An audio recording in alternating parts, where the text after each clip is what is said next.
에베소서 마지막 시간입니다. 에베소서 6장 10절로 24절 영적 전투에 대해서 생각을 해보겠습니다.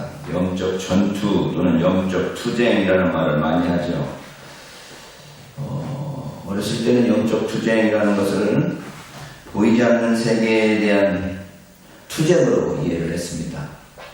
보이지 않는 영적 세계에 대한 투쟁이라고 그러면 눈에 보이지 아니하니까 눈에 보이지 않는 무엇과 싸우는지 모르고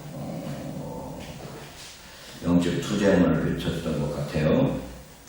근데 이게 세월이 지나면서 또 고민을 해보니 보이지 않는 세계에 대한 투쟁이 보이는 세계의 악에 대한 투쟁으로 또는 보이는 세계의 죄에 대한 투쟁으로 이해를 해야 된다라는 생각을 하게 되네요. 보이지 않는 세계에 대한 투쟁이 되면 무엇과 싸우는지도 모르고 또 구체적이지는 않죠. 그러나 보이는 세계의 악 또는 보이는 세계의 죄와의 투쟁이다라고 한다 그러면 좀 더 구체적으로 우리가 무엇과 싸우고 무엇을 대항해야 될 것인가가 나타나는 것 같아요. 그러니까 우리의 신앙생활이라는 것은 곧 이 영적 투쟁을 말하는 건데, 영적 투쟁이라는 것을 다른 말로 하면 보이지 않는 하나님을 섬기는 거죠. 그러니까 보이지 않는 세계에 대해서 대항하는 게 아니고 보이지 않는 하나님을 섬기며 보이는 세계의 악과 죄에 대해서 투쟁하는 것인데, 보이지 않는 하나님을 섬기기 때문에 보이는 모든 세계에서의 절대성을 부인하는 거다, 이렇게 이야기할 수 있을 것 같아요. 말이 좀 어려워지는 것 같은데, 보이지 않는 세계에 대해서 투쟁하는 게 아니고 보이는 세계의 악과 죄에 대해서 투쟁하고, 보이지 않는 하나님을 섬긴다는 말은 무슨 말이냐 그러면 보이는 이 세계에서 절대적인 존재는 없다는 것을 인정한다는 거죠. 보이는 것은 절대적인 것이 없다. 그러니 상대화하고 객관화해야 된다. 심지어 나 자신에 대해서조차 자기 자신까지 상대화하고 객관화하는 것이 신앙생활이고, 그게 바로 영적 투쟁이다, 이렇게 말할 수 있다는 거죠. 하나님을 섬기는 것 이외에 그 모든 것이 다 우상이다 라고 한다면, 하나님은 보이지 않기 때문에 우리가 보이지 아니하는 하나님 이외에 또 다른 어떤 것을 섬기고 있다는 것은 그 모든 것이 다 우상이다 라고 할 수 있다는 거죠. 이 세상의 절대적인 것은 그 어떤 것도 없다라고 하는 신앙 고백이 우리의 신앙이라고 할 수 있습니다. 그러니 우리가 지금 살아가면서 절대적으로 생각하는 우리의 목숨, 우리의 생명, 이 세상을 살아가기 위해서 가장 중요하다고 생각하는 돈, 자본, 경제적인 여유, 또 우리가 이 세상을 살아가면서 가끔가다 필요할지도 모르는 권력에 대한 욕망, 권력 또는 권세, 이 세상에 보이는 그 모든 것이 사실은 하나님을 대체할 수 있는 것이 아니다 라고 하는 것이라는 거죠. 그러니까 보이지 아니하는 하나님을 섬김으로써 보이는 이 세계의 모든 것에 대해서 상대화할 수 있고 객관화할 수 있는 능력이 신앙생활의 능력이 아닐까 싶습니다. 우리가 신앙생활을 하다 보면, 또 이 세상에 살다 보면 세상 것들에 얽매이게 되죠. 우리 눈에 보이니까 배고프면 먹어야 되고, 좀 남들이 나를 무시하는 것 같으면 내가 그들 앞에서 뭔가를 과시하고 싶은, 또는 내 힘을 보여주고 싶은 그런 마음이 생기지만, 그런 것조차도 객관화하고 상대화해서 하나님만이 절대적인 분이고 하나님만이 유일하신 분이고 하나님만이 내가 섬길 뿐이다라는 것을 다시 되새기면서 보이지 않는 세계의 하나님을 인정하지만 보이는 세계의 모든 악과 모든 죄에 대해서는 정말 절대적으로 대항할 수 있는 그런 마음을 가지는 게 우리의 신앙생활 아닐까, 영적 투쟁이 아닐까라는 생각을 해봅니다.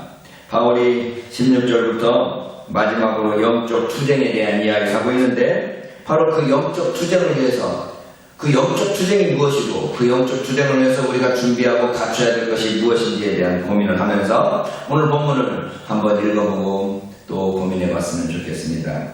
10절에 보면 마지막으로 너희들은 주 안에서 그리고 그의 힘의 능력 안에서 강하여지라 라고 말합니다. 강해지라는 것인데 세상적으로 강해지고 강건해지는 것은 무엇입니까? 자기가 모든 사람들 앞에서 더 강하고 누군가를 이기고 무엇인가를 극복하는 것을 이야기하는데 오늘 본문에 보면 주 안에서 그리고 그의 힘의 능력 안에서 강하여지라 라고 말한다면 주님 안에서 강해지는 것이 무엇일까요? 주님의 힘의 능력 안에서 강해지는 것이 무엇일까요? 세상적인 강함은 남보다 높아지고 남에게 권세를 부리는 거라면 기독교의 강함은 낮아지는 것이 아닐까 하는 생각을 합니다. 낮아지는 것. 십자가를 지는 것. 자기를 희생하면서 남을 섬길 수 있는 것. 이게 진짜 강력한 기독교의 능력 아니겠습니까? 기독교의 능력이라는 건 뭐냐? 기독교의 강인이라는 건 뭐냐? 주님께서 하신 말씀처럼 그대로 다른 사람들은 세상의 집권자들과 세상의 권력가들은 남을 다스리게 하고 지배하고 통치하려고 그러지만 우리 그리스도인들은 오히려 그들 밑에서 섬기고 그들을 옆에서 희생하고 그들을 위해서 봉사하는 것, 이게 진정한 강함이 아닐까라는 생각을 하는 거죠. 지난주에 울진을 다녀왔습니다. 한국 기독교 총연합에서 울진의 산불 지역에 피난민들이 살 수 있는 집을 짓기 위해서 기공식 비슷하게 또는 시범 주택 구경하기 위해서 갔는데 우리 대표회장이 통합집 목사님이신데 그 교회에서 이렇게 봉사하시는 분들이 힘을 모아서 약 20억 정도를 모아가지고 15채 정도를 지어준다 이런 행사를 하러 갔습니다. 그분이 취임하면서 제가 우리 교회에서도 말씀했지만 한국 기독교가 세상으로부터 요거도 먹고 있는데 요거도 먹고 있는 이유가 뭐냐? 군림하려고 세상하고 똑같이 권세를 가지려고 하고 세상하고 똑같은 사람들로 가기 때문에 욕먹는 거 아니냐? 그렇다면 그들하고 우리가 대항하면서 우리 욕하지 말라고 대항할 게 아니라 오히려 기독교의 기본적인 정신을 회복해서 더 낮아지고 더 섬기고 더 봉사하자 이렇게 말씀하시는 걸 제가 듣고 이 양반 좀 빨갱이 색깔이 강하구나 이런 생각을 하면서 있었는데 이번에 그 집 짓는 모습을 보면서 이 양반이 말로만 하는 게 아니라 자기 교회가 할 수 있는 최선을 다해서 모든 일을 하고 있구나 라는 생각이 들었습니다. 우리가 그리스도 안에서 주님 안에서 강해지는 것이 무엇입니까? 진짜 강한 사람은 낮아질 수 있는 사람, 진짜 능력 있는 사람은 섬길 수 있는 사람. 이게 정말 기본적인 우리 기독교의 진리 아니겠습니까? 근데 살다 보면 무시하면 죽여버리고 싶고 무시하면 내가 더 큰 힘과 더 능력으로 과시하고 싶은 게 우리 마음이라 우리가 참 그런 이 주님의 이 기본적인 그 가르침을 전제해서 이 말씀을 이해해야 되는데 세상적인 개념으로 이해하는 거죠. 너희가 주 안에서 강해져라. 그러니까 강해져서 더 강해져서 더 힘을 발휘해서 무언가를 능력 있게 할 수 있기를 바라는 어떤 세상적인 욕망과 그런 충동이 생기는데 곰곰이 생각해보면 주님 안에서 강해지는 게 뭐냐? 낮아지고 낮아지고 더 낮아지고 더 낮아지는 게 주님 안에서 강해지는 거 아니겠는가 라는 생각을 하게 되는 거죠. 그래서 11절에 바울이 말합니다. 마귀의 술책으로부터 굳게 설 수 있기 위해서 너희들은 하나님의 전신 갑주를 입어라. 마귀의 술책이라는 게 무엇입니까? 바로 그 세상적인 욕망과 세상적인 그 욕심으로 우리 자신을 과시하고 내 자신을 드러내려고 하는 그런 마음들이 우리 마음 가운데 다 있는데 그것이 마귀의 술책 아니겠습니까? 아차하는 순간 우리는 내 자신을 과시하고 싶고 내 힘을 내보내고 싶고 내가 무언가를 하나님보다 앞서서 하고 싶은 마음들이 생기가 되는 거예요. 그래서 마귀는 어쩌든지 우리의 허술한 것을 틈타서 공격하려고 합니다. 베드로전서 5장 8절에 보면 근신하라 깨어라. 너희 대적 마귀가 우는 사자같이 두루다니며 삼킬 자를 찾나니 너희 믿음을 굳게 하여 저를 대적하라. 마귀가 우리를 대적하는 것을 다른 걸로 우리가 착각하기 쉬운데 우리 마음 가운데 있는 우리의 교만, 내 자신을 드러내고 싶은 어떤 욕망, 나를 무시할 때 그 무시를 극복해서 내 힘을 보여주고 싶은 그 어떤 것, 이것들을 주님 앞에서 믿음으로 극복할 수 있어야 된다. 오히려 그래서 이는 세상에 있는 너희 형제들도 동일한 고난을 당하는 줄을 알리라. 강해지고 마귀를 대적하는데 왜 고난을 당합니까? 주님 안에서 낮아지고 희생하고 봉사하고 고난을 당하게 되는 거죠. 이 성경에 보면 할 수만 있으면 택하신 백성도 미혹하려고 하는 것이 이 마귀입니다. 우리가 나는 예수 믿는 사람이가 구원받았다라고 내가 택함받은 자라는 것을 인정하는 그들에게조차도 마귀는 미혹하고 어떻게든지 택하신 자를 넘어뜨리려고 하는 그런 기회를 엿보고 있기 때문에 우리가 하나님 앞에서 전신갑주를 입어야 된다는 거죠.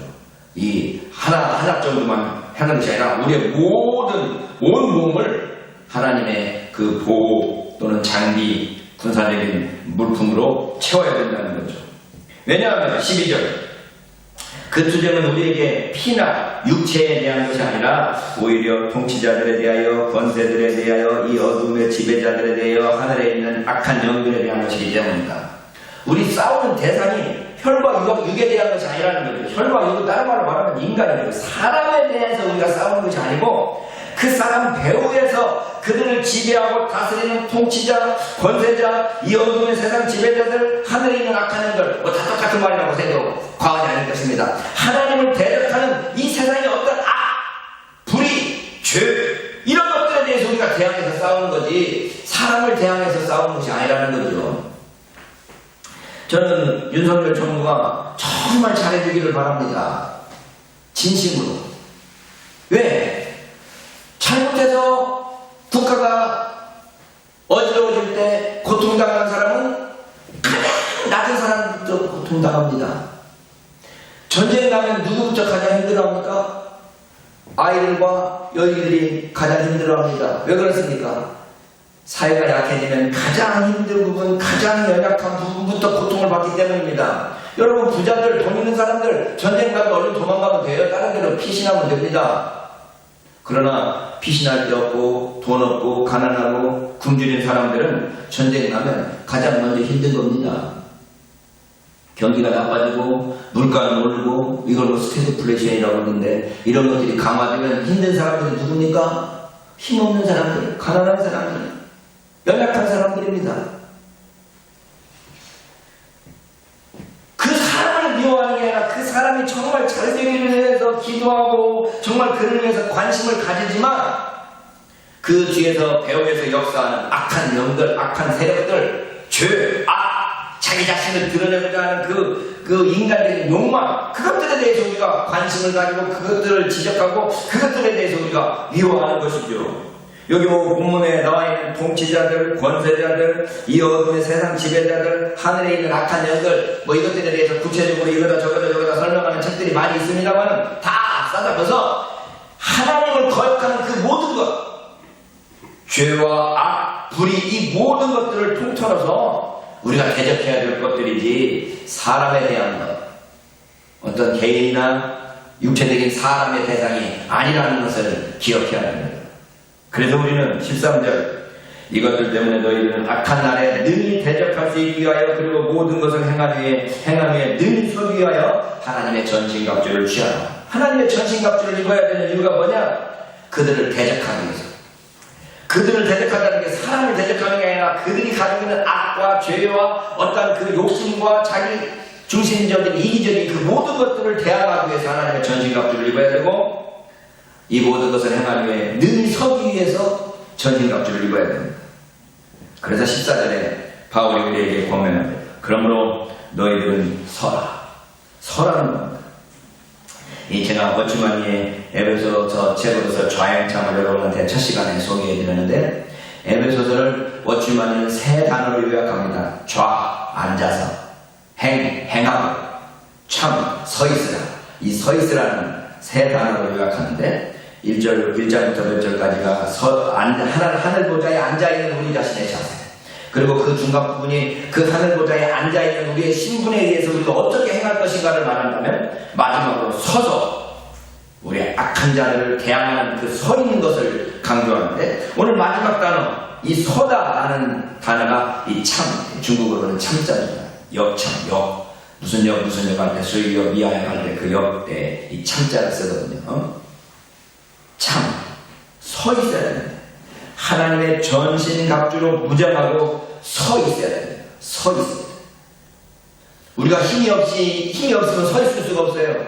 우리가 힘이 있다는 것이 무엇입니까? 바로 그리스도의 그 십자가와 그 능력과 그 주님의 그 영으로 말미암아 굳건하게 서 있어야 됩니다. 그러면서 바울이 우리가 입어야 할 전신갑주를 열거합니다.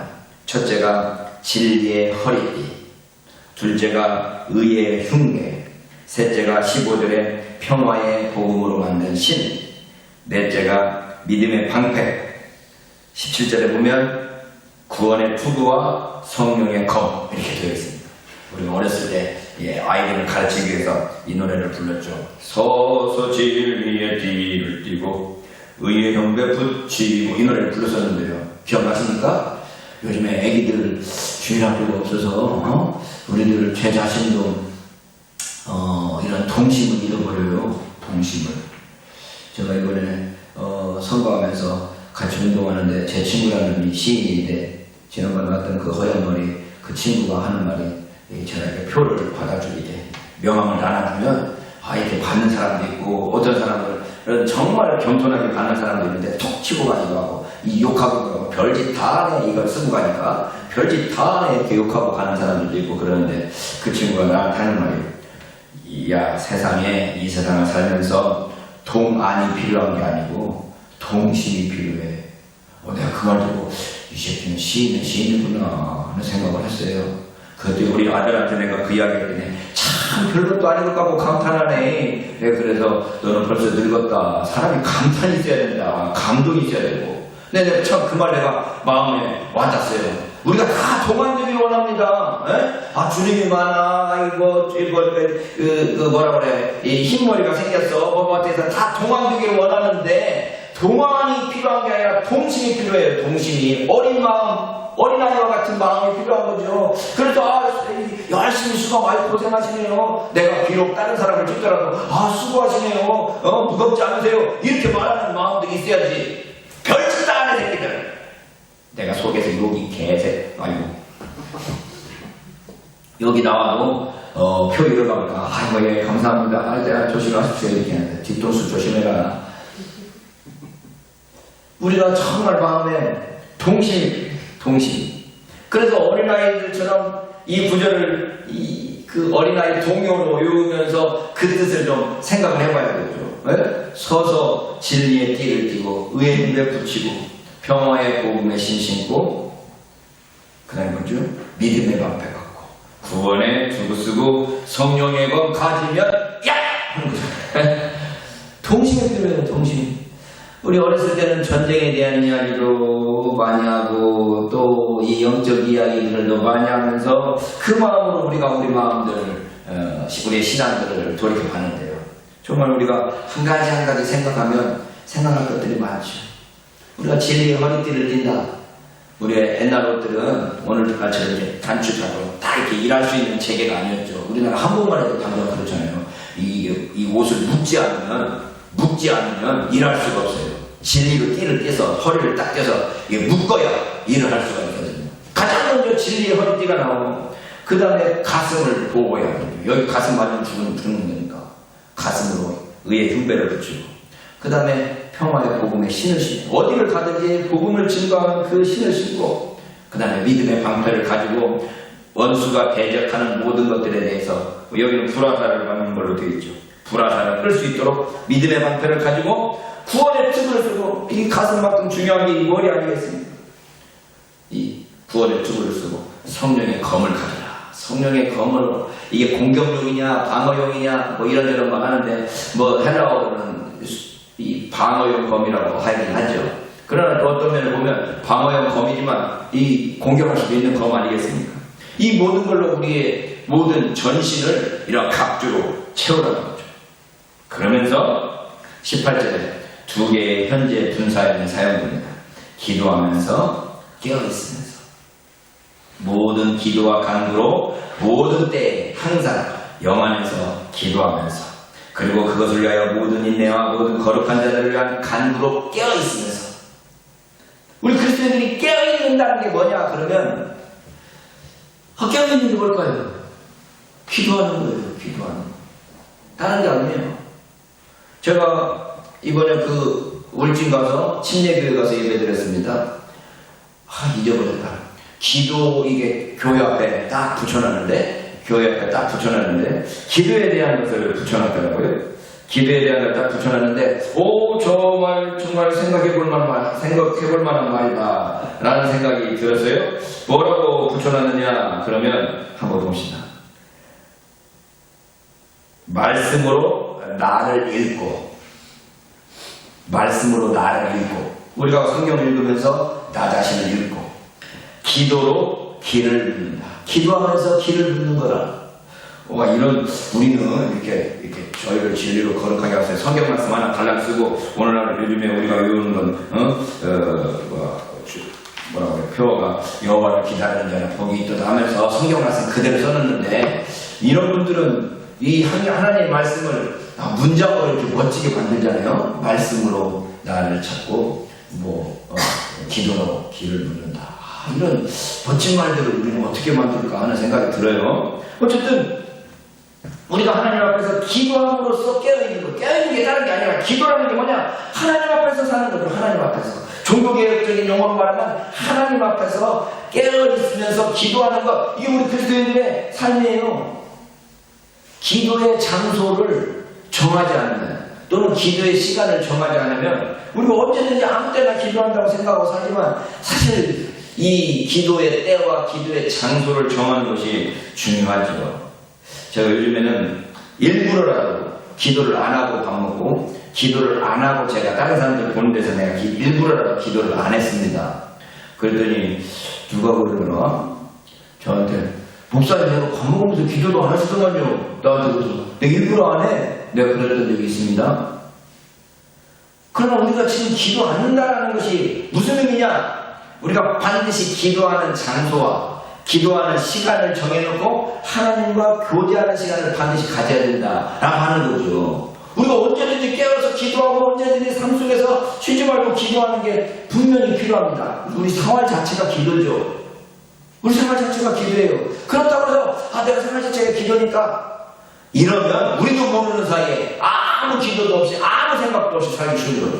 그래서 언제든지 하루에 한 시간 아니면 하루에 몇 분이라도 내가 기도하는 시간, 기도하는 장소 또는 일주일에 한 번 우리가 이 주일날 예배 드리는 것도 마찬가지. 이 주일날 예배 한 번 드리는 것이 아무것도 아닌 것 같지만 내가 주님 앞에서 한 번 주님 앞에 나와서 내 자신 다시 한번 추스리는 그 시간이 되는 거죠. 기도하는 장소, 기도하는 시간 내가 정해놓고 깨어서 기도하면서 하나님 앞에서 살아가야 되는 것. 이게 그리스도인들의 기본적인 자세 아니겠습니까? 제가 이 초파일날 여기 화계사 가서 그 수많은 사람들 모여있는 모습을 보면서 동네 사람들이 다 와 있더라고요. 나도 갔으니까. 그 같이 간 목사님에게, 이제 돌아가신 그 목사님에게, 우리 기독교도 1년에 한 번만 이렇게 보이고, 그러면 되지 않을까요? 그랬더니 그 목사님이 굉장히 자유로우신 분이고 진보적인 분이신데, 우리 교회는 그러지 않죠. 주일 예배 드려야죠. 이런 말 했던 것이 제가 기억납니다. 우리가 매일매일 하나님 앞에서 기도 장소와 기도 시간을 정해놓는 것. 또는 일주일에 한 번 주님 앞에 나와서 기도하고 하나님 말씀을 듣고 우리 자신을 돌아보는 것. 이게 우리 신앙생활의 가장 기본인 것이 그러지 않은 순간 우리는 우리 자신의 흘러가는 대로 물 흘러가는 대로 떠내려갈 수밖에 없기 때문이죠. 여러분 우리 순간에 금방 나이가 이렇게 먹었어요. 내가 항상 말하지만 우리 강박사님 이제 내년이면 90인데 엄마가 90이면 아들은 환갑지라서 이제 60이 넘었어. 이거 먹어라 저거 먹어라 먹어야 되지 않냐 뭐 해야 되냐 난 우리 아들한테 잔소리하는 입장으로 할 말은 없지만 눈 깜짝할 새 이렇게 지나갔어요. 내가 60을 넘어서 앞으로 살면 몇 년이나 더 살까 생각을 해봐야지. 송이가 95에 돌아가셨더만 95에 그렇게 건강하게 그렇게 살던 분이 95 되니까 그냥 그렇게 힘없이 돌아가시는 거예요. 그 내가 95까지 살려면 몇 년 남았냐. 그럴 때 33년 남았더만요. 그 지난 33년을 생각하니까 눈 깜짝했어요. 33년 지나가서. 우리 교회 지금 33년 됐어요. 응? 32년, 어? 32년 됐어요. 눈 깜짝했어요. 33년 지나갔어요. 뭐 한 것도 없는데. 그러니 우리가 깨어있지 않는, 우리가 긴장하지 않는, 순간에 그냥 세상 사람들을 흘러가는 대로 가는 거예요, 그냥. 순간에 주님의 십자가를 생각하지 않고 내 자신을 과시하고 이 새끼가 나를 무시해 하는 마음들이 불끈 올라오게 되는 거예요. 순간에. 저는 목사님들을 자주 만나잖아요. 이 평신도들보다 목사님들을 더 자주 만나서 목사님들하고 함께 지내다 보면 이 양반들이 지금 나도 물론 부족하지만 이 양반들이 진짜 기독교의 기본 정신을 알고 있는 건가? 또 그렇게 생각해보면 나는 얼마나 알고 있을까 하는 생각도 들지만 우리가 순간에 이 떠내려가 버릴 수 있어요. 순간에. 그러니 항상 긴장하고 기도하면서 깨어있어야 될 필요성이 있다는 거예요. 바울이 지금 바로 그걸 말하는 거죠. 기도하면서 깨어있으면서 하나님의 전신갑주를 입고 이 6가지를 입고 살아가는 거 아니겠습니까? 그러면서 19절 나를 위해서 기도해줘라. 그리고 나를 위하여 그가 나의 입을 열어서 복음의 비밀을 담대하게 알리기 위하여 나에게 말씀 주시기를 위하여 기도해달라. 하나님 나에게 말씀을 주시옵소서. 말씀을 주시도록 여러분들이 나를 위해서 기도해달라는 거 아니겠습니까? 저는 우리 교회 지금 오늘 10명도 안 모였고 또 제가 유튜브 방송 한 강의로 4명, 5명밖에 안 보는 그런 상황이지만 우리 아들이 나한테 이야기해요. 아빠가 그 방송 시작하면서 좀 달라진 것 같아. 이런 걸 하더라고요. 이번에 집사람이 당선되니까 제자 중에 한 명이 저한테 카톡을 보내오기를 뭐라고 보내왔는가 하면 목사님이 날마다 말씀 묵상하면서 말씀 전하시더니 하나님이 목사님 소원 들어주셨나 보네요 라고 보냈더라고요. 아 내가 집에 와서 보지도 않으면서 내거 뭐라 그래 이거 보지도 않으면서 내가 말씀 전하는 것 때문에 이번에 결과가 좋았다 라고 말하는 말을 듣고 내가 좀 웃긴 했습니다. 지가 나를 평가하냐 이래가면서 웃긴 했지만은 못 찾겠네. 하나님이 목사님 말씀 전하는 그것 때문에 들어주셨나봐요. 이렇게 말하는데 나는 스스로 이 한 명이 듣더라도 내가 최선을 다해서 말씀을 준비하고 이 말씀을 준비하면서 내 자신을 돌아보고 그리고 내가 정말 하나님 앞에서 더욱더 목사로서 하나님의 말씀에 창념한 그런 모습을 내가 가져야 되겠다라는 생각을 하게 되는 거죠. 그냥 우리가 아무 생각 없이 살다 보면 그냥 우리가 떠내려가는 거지만 내가 목사로서 말씀 전하는 게 내 사명이고 말씀을 연구하는 게 내 사명이라고 한다면 그걸 내가 즐겁게 기쁨으로 이 시간을 쪼개서 해야 되겠다라는 생각들을 더 굳게 하게 되는 거죠. 이게 우리 신앙생활 아니겠습니까? 나에게 있어서 신앙생활은 하나님 말씀 연구하고 하나님 설교, 이 설교를 준비하는 것이 나에게 있어서의 신앙생활이고 사명이라면 내가 그것을 최선을 다해야 되겠다라는 생각을 하는데 여러분들이 오늘 몇 명 안 모인 여러분들이 내가 신앙생활하는 게 뭐냐? 라고 할 때 내 신앙생활은 최소한 이거다. 내가 이것을 위해서는 하나님 앞에서 내 최선을 다하겠다. 라고 하는 그런 것들이 있어야 되지 않겠습니까? 그게 뭡니까? 최소한 기도죠. 최소한 기도. 교회 와서 기도하든지 집에서 기도하든지 최소한 기도. 그 기도라는 것이 내가 주세요가 아니라 오늘 바울이 말하는 것처럼 내가 주의 복음을 위해서 무언가 할 수 있도록 위해서 복음을 위해서 이게 우리의 기본적인 신앙생활 모습 아니겠습니까? 마지막으로 바울이 작별 인사를 21절로 24절 합니다. 두기고에 대해서 설명하기를 사랑받는 형제여 주 안에서 진실된 일꾼이면서 너희를 위로하고 나에 관해서 너희들에게 다 알려주기 위해서 내가 두기고를 보내는데 마지막 인사말이 평화와 사랑, 믿음, 은혜가 너희 있기를 빈다. 이렇게 기도하고 있네요. 평화, 사랑, 믿음, 은혜. 어느 것 하나 우리에게 필요 없는 것이 있겠습니까? 저와 여러분들에게 평화, 사랑, 믿음, 그리고 은혜가 넘치기를 바랍니다.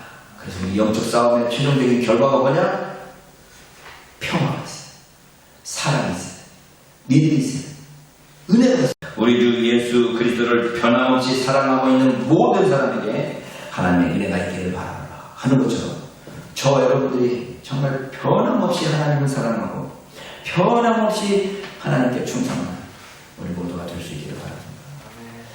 주님 감사합니다. 우리가 영적 전투, 영적 투쟁, 영적 싸움을 하면서도 무엇을